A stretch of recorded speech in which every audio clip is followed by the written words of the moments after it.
Je ne voulus pas la déranger et retourner dans le salon où j'étais enfin seul, prêt à m'accorder un moment de méditation en écoutant un peu de musique. Du Césaria Evora, forcément, puis Ndilou de Baba Mal. L'écoute dériva ensuite, en mode shuffle, divagant certes, mais restant sagement à l'intérieur du cercle de mélodie où les lignes de code avaient appris à identifier et circonscrire mes goûts. Divagations qui m'emportèrent et me menèrent, alors que j'étais enfoncé dans ce fauteuil, jusqu'aux rives de la plus belle musique du monde, Salaman de Balaké Sissoko et Toumani Diabaté.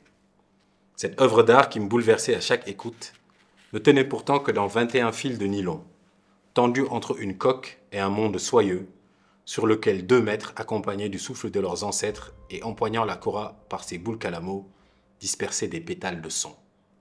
Chacune de ces notes, avec sa couleur, avec son tintement, avec sa hauteur, avec sa charge, s'introduisait en moi, inventoriait ce que j'étais, me questionnait sur ce que je voulais être, enquêtait malgré moi sur d'où je venais. J'ai toujours été ému par le pouvoir de la kora, transporté par sa force chaleureuse qui nous relie au reste de la matière, par sa capacité à nous faire dialoguer en esprit avec ses aïeuls inconnus, avec cette culture oubliée, toute entière cachée dans ce bois de veine et cette cavité d'où s'échappaient notes et légendes, berges verdoyantes du Djoliba et oasis du désert, razzias violentes et mariages joyeux, ateliers vibrionnants de sculpteurs, de forgerons impériaux, de cordonniers habiles. À chaque octave, montaient en moi les espoirs d'enfants, devenus ancêtres d'autres enfants, l'écho de batailles victorieuses comme la détresse de royaumes effondrés. Vibration, c'est tout ce que nous offre la kora. C'est tout ce qu'elle a toujours été et tout ce dont elle ne nous privera jamais.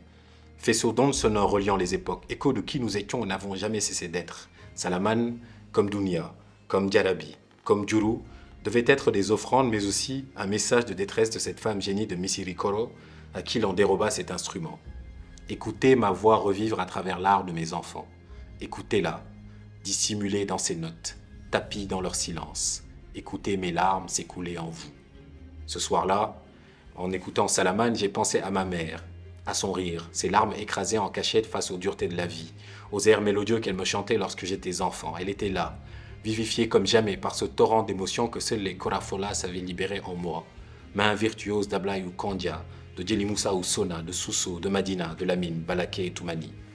Souvenirs des ancêtres, gloire des empires, dons nostalgiques des aïeuls, fantômes de nos parents. La kora a toujours été bien plus qu'un simple assemblage de bois, de peaux séchées et de fils tendus. Elle n'est que lignes et mouvements, syllabas sur laquelle passé et présent s'entrecroisent, grande route à travers laquelle des peuples frères et des contrées sœurs dialoguent librement. La kora est l'étoffe qui recouvre sous sa bienveillance des générations éparpillées par l'histoire et ses caprices, par le temps qui nous échappe, par la géographie et ses sables mouvants. Elle est fraternité à chaque pincement de corde, l'éternité qui s'offre à nous sur le bout des doigts.